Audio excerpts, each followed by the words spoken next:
another episode of the You Are Limitless podcast. I'm your host, Madam Chiko, coming to you from the holistic wellness space as a spiritual transformational life coach. And I thank you for joining me on another episode here on YALL. And if you're just now tuning in, I am so glad to have you with me on my journey on the show, and you are always welcomed and loved unconditionally here. This is my way of bringing psychology, metaphysical concepts, universal law, as well as my own lived experiences of extreme limitations due to abuse, drug abuse, and being a justice impacted individual into the light so that we can learn to let go of what doesn't serve us and start to incorporate more of what is part of our truth, okay? So I am always excited about getting into our vortex, raising our vibration, and discovering more of who we truly are by letting go of those limiting, yucky, negative beliefs that keep us from our truth. And before I dive into what we're going to be talking about today, I want to give y'all some life updates because life is always going, life is always lifing, and the show is always going on. And it's been a minute since I've created an episode, but I've been so busy with my coaching and helping women come back into their truth, with other projects such as needing to unplug from mass consciousness, social media, etc., while I go on these healing journeys that include working with plant medicines, going on retreats that have been so instrumental in me tapping into my limitless potential in order for me to be that conduit for you all, in order for me to bring forth more information that will help the collective awaken to their truth. There's always so much going on in the background that many people don't get to see and only see snippets. So I want to dive into some of the things going on in my background before we talk about the main tea, which it all ties into the topic anyways. I just want to be that authentic example for you through my story. I've always thought that I have lived such an extreme life of negativity and adversity for a reason. And that reason was to be an example to guide people back into their light. But in order for me to understand that it can be done, I had to live that life of pure hell. And growing up in an unstable home taught me that people were unsafe, opportunity was scarce, and that I was no good, I was unworthy, I was a burden to society. It had me questioning my existence and why I was put on this earth. I was labeled a troublemaker, but really I was troubled. I remember taking refuge in juvie as a kid, which I'll get into that story another time, but just to get away from my reality. I remember begging the judge to not release me because I was actually making good grades in school and I could relax into a book, and I became a really avid reader in juvie. And I also learned how to meditate in juvie of all places, which will later help me down the road on these retreats that I've been going on lately. In my 20s, I lacked coping skills and direction. I dropped out of high school in my senior year, even though I did get my GED a year after, and I tried going to college before getting hooked on hard drugs. And that was my experience of the 20s with this drug habit that was kicking my ass, and then the justice system that was not there to care for me when I needed the help, but was also kicking my ass as I was in and out, in and out, in and out. But that's where I learned how to defend myself, because the lawyers and the public defenders, when I ran my business into the ground due to the drug addiction, and yes, I did have a business whenever I was 23 years old, it was really amazing, but they never knew what it was like to sit in a jail cell, which I'm not saying that you have to know what it's like to be in that position, such as being a defendant, in order to properly defend someone at all. But it was my luck that I got the most uncompassionate ones who saw me as nothing more than a defendant. Nothing more than a case docket number.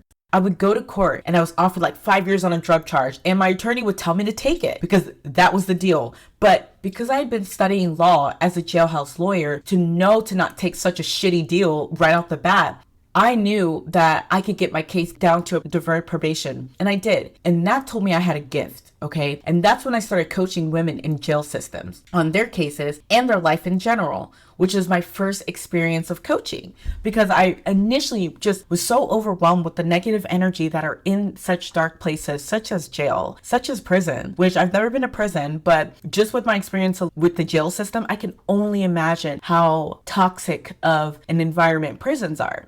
And based on the interviews that I have interviewed with other people in justice reform, running amazing nonprofit organization, and whatnot. Their stories are just so powerful because it really is just a compounding of negative energy in these places that really are not conducive of growth and change and prosperity. So back to what I was saying with having experience with coaching as a jailhouse lawyer, helping women with their cases, telling them, look, I understand that you don't want to be in this jail cell, but would you rather sit here for another 3 months, or would you rather sign your life away to, go sit in prison? And then what do you do now with a conviction? You know what I mean? So I always thought that I was that voice of reason, even though I was on drugs, even amongst my friends who didn't do drugs, because I didn't lose all of my friends while I was on drugs. And I knew that one day I would get it together. And that's one thing I'm grateful for is my friends, because they were there for me even whenever I wasn't there for me. They saw my potential even when I was banging my head up against the wall. They loved me unconditionally. So whenever I finally got clean, I knew that I wanted to help others get clean, to help others on their path clear the brushes that were getting in the way. And not even just about people who are on drugs, but just people in general. Because really, the drugs are symptomatic of a bigger issue. And I'm not against all drugs, okay? I do want to point that out. That may be an unpopular opinion, but there are drugs today that are actually being used in clinical settings that may be illegal, but are being proven to help heal trauma, such as ayahuasca, such as psychedelic mushrooms, MDMA, which has helped tremendously in many other countries in terms of like couples therapy and whatnot. So this idea that all drugs are bad is not the case at all, but more so what these drugs can do in terms of alleviating the burdens of being human. And some of those people who are saying that drugs are bad are a part of these large corporations, are a part of big pharma, who do not want you to feel empowered, who want you to be on their mental health medications and whatnot. So just keep that in mind. Okay, I am not advocating that you go do drugs, and I do recommend that if you are going to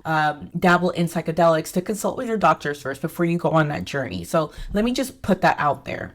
But when I did finally get clean, I just knew that I wanted to help people come back to their truth, because the drugs were symptomatic of a larger issue, which is this idea of disempowerment. This idea of buying into the negative conditionings. And I hear it a lot with, that's just the way I was raised, or that's just how things are. And it's like, no. We're at this point where we do not have to struggle like that anymore in order to learn a lesson. We do not have to struggle, keep banging our head up against the wall in order for us to grow, in order for us to value ourselves. And the way that I found to do this, like with not just people in the justice system, but everyone as a whole, because everyone to some degree has suffered in some way, some negative things that has happened, whether it's a shitty custody battle, whether it is jail, whether it is drug addiction, whether it is toxic relationships, whether it is feeling like you're not making enough money or you're staying at a job that you hate. Everyone has gone through it. And so one of the ways that I've decided to turn the pain, turn the disempowered state to empowerment, was through my own journey, through creating the You Are Limitless coaching program, which this program was created out of pure love, pure understanding, because I understand the struggles. And I knew that I had to experience what I did in order to show people how I came up from that. So my coaching program through my company, the Madam Network, which is just a network of healers, has truly helped pivot the wonderful souls to the next level that I work with. So think of me as a belief queen, the queen of limitations, and understanding how beliefs shape our reality and that we choose the limitations we want to experience. And as a matter of fact, yes, we do choose it. Okay, this is not to say that there are not outer forces that truly do not care for us and our well-being, such as living in a capitalistic culture where the dollar is more important than the person holding it. But I knew that at the end of the day, I was creating my experience. I was creating a negative feedback loop. I was experiencing through my actions and through matching the negative energy. And so being able to help people see how they could consciously manifest the life that they know they deserve has been such a blessing, because there's just no holding back. It's all love here, baby. It's all love. And it worked for me. It works for many others. And one day, I'll create an episode where you get to sit in on a coaching session with one of my clients, with permission, of course, so you guys too can see the transformation. But that's not the point, okay? That's not the point. Although, if all this sounds good to you with working with a transformational life coach and having the space to grow authentically, please reach out to me. You can DM me at Madam Chiko or book a call with the links in the show notes, okay? And I will be there for you, and we will come up with a plan to really help you step back into your truth. But I turned my story into the platform where I could create such a high vibrational coaching business Not only that, I went back to school and got my degree to be able to pursue a law degree, despite not knowing if I could or how it would play out. In fact, the life I've chosen, the path I am on, I had no idea how the hell it was going to play out at all. A lot of the time that I was in my undergrad, I was still in a disempowered state, still feeling overwhelmed by imposter syndrome, because here I was in a classroom with a bunch of 20-year-olds who have probably never experienced a life that I've experienced. And this is not to invalidate their experiences, by the way. No invalidation here. But this was just to describe how the imposter syndrome, I was feeding into that. Okay, so here I was in this classroom with a bunch of 20-year-olds who probably never lived the life that I was living. I was in my mid-20s and whatnot, feeling like I was playing catch up, feeling exhausted, feeling tired, feeling like I didn't belong.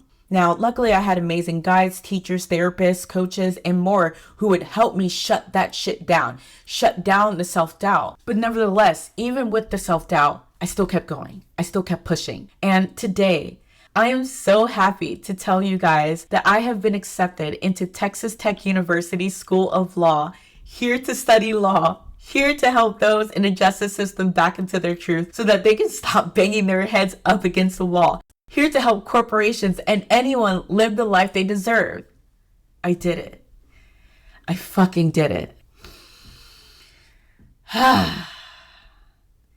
And of course, I will get more into the story as we journey on, because one podcast episode is never enough. But the point of me bringing all this up is to, one, to share a part of me with you so you guys can understand my why, understand why I do the things I do, understand my motivational mechanism, and also to make a freaking point. I had no idea how the hell life was going to play out. I had no idea how the coaching business was going to play out, or if I would get clients, or if any of the things that has helped me on my healing journey would land, would resonate with anyone. I had no definitive answer as to whether I would be able to study and then practice law. I had no idea what graduating would look like. I had no idea if I would stay clean from the drugs. I had no idea how I would maneuver through society as a justice impacted individual, having to scream for my rights because we live in a society where we are very non-forgiving in the form of a criminal record. And say what you want for those who think it's just desserts, but it actually is ridiculously expensive on taxpayers catering to the justice system that is creating such dissonance in the lives of those who would otherwise be able to have decent jobs if it wasn't for a criminal record. But I digress.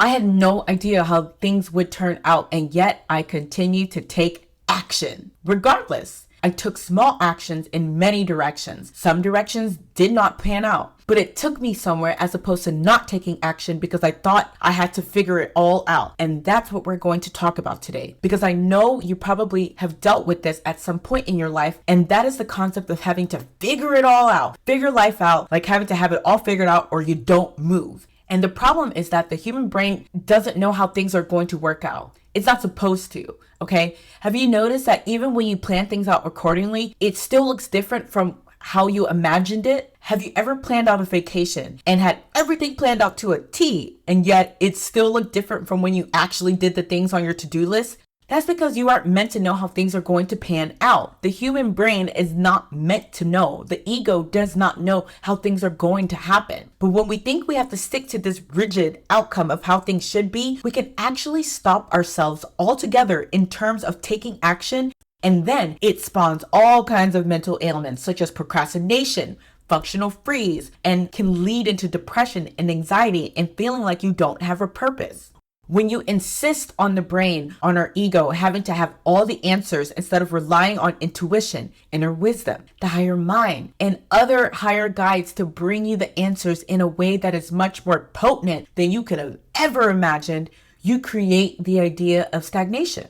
So we're going to talk about procrastination, the idea of letting the higher mind guide us, as well as understanding how to work with the ego and the higher mind to do the damn thing. Because there are so many things that we want to do in life, but we will stop ourselves before we even start. So you don't have to have it all figured out in terms of how things are really going to turn out. This is where it's really important to trust yourself, trust the unfolding of your life, trust the synchronicities bringing you what you need Even if you do not see the connections initially, take the action, and let's dive in on what I mean by this, because this is really powerful in that people think that we have to create a yearly plan and then stick to it to a T. And there's nothing wrong with creating a vision board or a yearly business plan or a 5-year plan either, especially if it helps tap into your creative energy, your imagination, because it is telling you that it is possible, and that's what matters. But you can create the plan all day and still not have the habits and the mindset it takes to implement that plan. So it's so much better to focus on the habits and the ways you show up for yourself in order to take the action on that yearly plan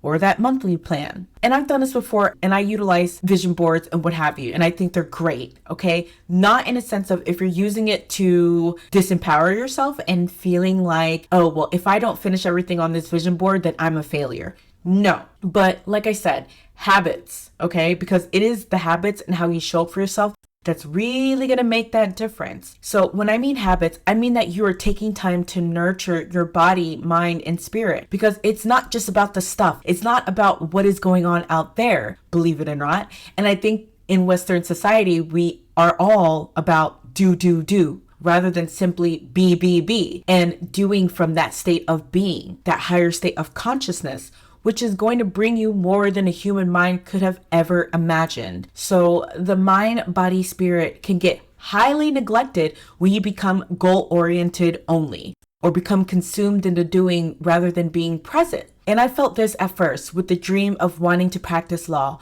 wanting to run a business. And while I did and am doing these things, at the same time, I could feel myself falling into the trap of do, rather than being. And it caused a lot of self-doubt and a lot of procrastination. A lot of imposter syndrome would come up because I thought I had to have it all figured out. I thought that if I didn't get it right, then it would be the death of me. So the procrastination was almost a way to keep me safe. And this is why we can show compassion to ourselves for the habits that we don't like, that we continue to do, because they're here to show us where we may be disempowering ourselves with unrealistic expectations or falling into the trap of capitalistic mentality of having to do, and making your worth dependent on how you show up to everyone else but yourself.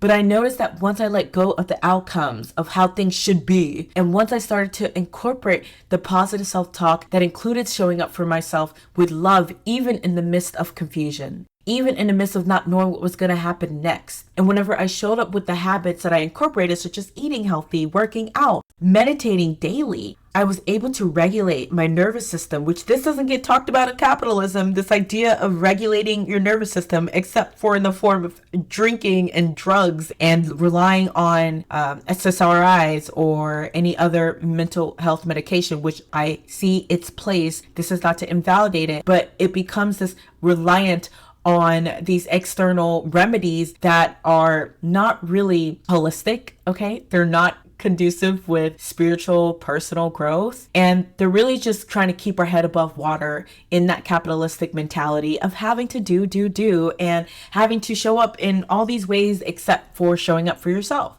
But once I was able to do all these things in terms of my holistic wellness and regulating my nervous system, I in turn attracted aligned business opportunities, aligned clients, aligned state of being, because I was no longer focused on the outcome of how it all was going to play out. I just started taking the simplest of actions. That was like simply turning in one assignment at a time despite not feeling well, or making that sales call even if it initially felt icky. I mean, I remember my first sales call and I was just like, just so nervous, just such a wreck. And I'm playing out the script that I was supposed to follow, and it just felt inauthentic, as opposed to me just really sitting with my emotions, sitting with myself, and fully being present in this state of being, and then taking actions from that point. When we take actions by redefining our whys, redefining our experience, redefining what actions mean, we start to relax into the present moment and allow for the blessings and opportunities to open up. But you gotta keep the love in the equation. I will always say this, because when you notice people doing the things you wish you could do,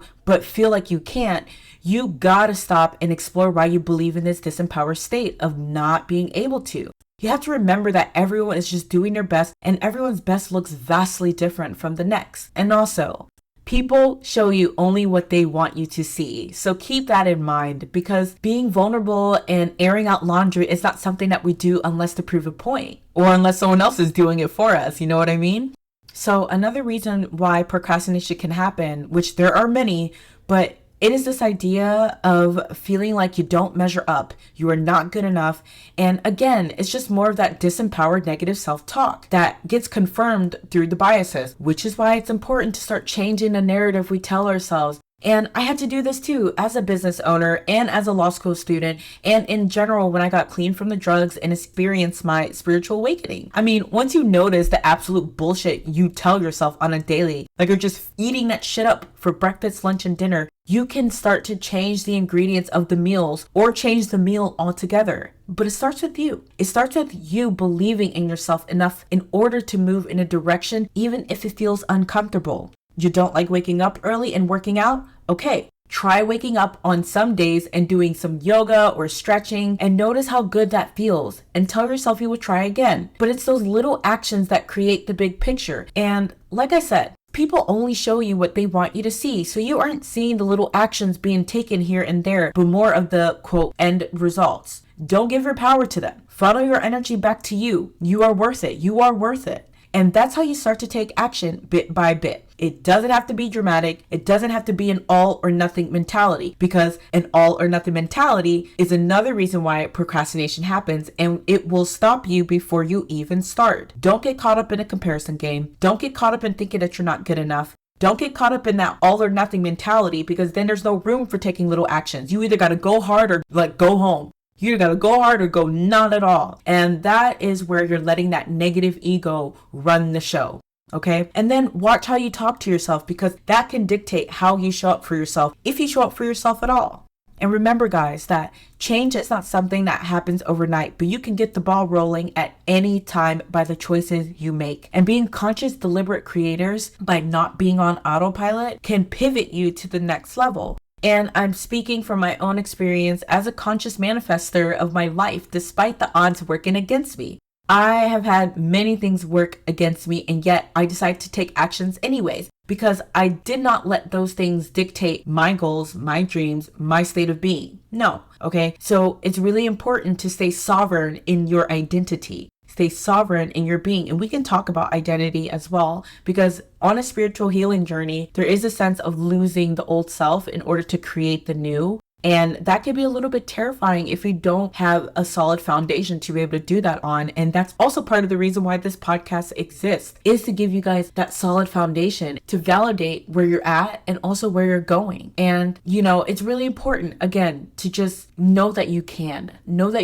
show up for yourself in wherever you are in your journey, and realize that you don't have to know everything. You really don't. And the brain was not designed to. We are designed to work with higher consciousness, our higher self, as we work with our physical self in order to create the manifestations, okay? And I didn't know how things were going to turn out in my life, but I still showed up. And I still continue to show up, because that's part of the surprise, right? That's part of the juiciness that is creation. We come from love. We are love. And that is that. There is no ifs, ands, or buts about it. Also, this is something else we will talk about if you want me to talk about it. And it is this idea of waiting for the shoe to drop, because I noticed that I used to wait for the shoe to drop, and that also created procrastination. And it would stop me from taking action, which, by the way, this is just another facet of the negative conditionings, the negative egos of growing up with trauma and just growing up in this disempowered state. But you have to believe that the shoe won't drop unless you say it will. Literally, with this idea of the shoe dropping, that can also create procrastination, because it creates this idea of, well, why bother? Why bother if the shoe is going to drop anyways? Well, no, the shoe wouldn't have dropped had you not manifested it dropping with your beliefs. Literally, this idea, we could definitely dive into it, because it's a self-perpetuating mechanism. It's very cyclic thinking, in that I might as well not even try because the shoe's going to drop anyways. Well, guess what? The shoe's going to drop. I believe in everyone's ability to elevate, everyone's ability to evolve, but you got to believe it for yourself. I can pour so much energy and love in your direction, But it will mean nothing if you're not pouring that into your soul through letting go of the conditionings that say you have to get it all figured out. Just get started. Get the ball rolling. Take small actions because action breeds confidence. And you'd be surprised at where you find yourself in a month, in 2, 3, 6 months, and so forth. But remember to stay present with your blessings. Show gratitude to the universe for the here and now. And if you don't like the here and now, you can always change it. And like I said earlier, if you need help with changing that, feel free to reach out to me. Feel free to DM me, email me, join my newsletter listing, whatever it is. That'll help you elevate, come back to your truth, come back to your power. Because we as a collective have been in such a disempowered state for so long, with so many people telling us how we should be. You can't be this, you can't be that. We have been taught through so many different people showing us all the ways that we can't be. And it actually takes much more energy when we're not being ourselves. You notice that when you're being your full self, there's just so much light, so much love that you have. Tap into that and know that you can do the damn thing. You got this. I believe in you, but you have to believe in you.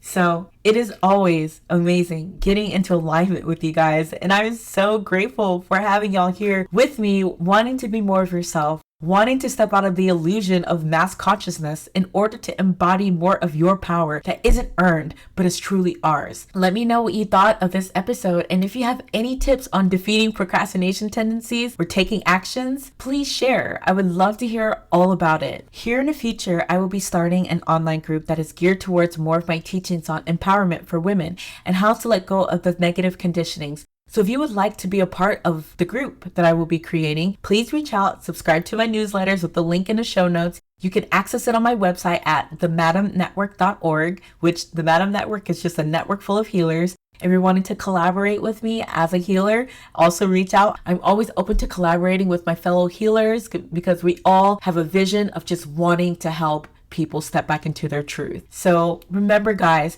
you are loved, you are loved, and there is nothing, no thing, no person, no idea, no system, no anything that can take that away from you, because we are all extensions of God. We are all extensions of oneness. So let's start today to take small actions towards the things we want to experience in life. Let's take actions and then give ourselves a break too, because we cannot take the love out of the equation. Thank you guys so much, and I'll see y'all next time on the You Are Limitless podcast. Woo!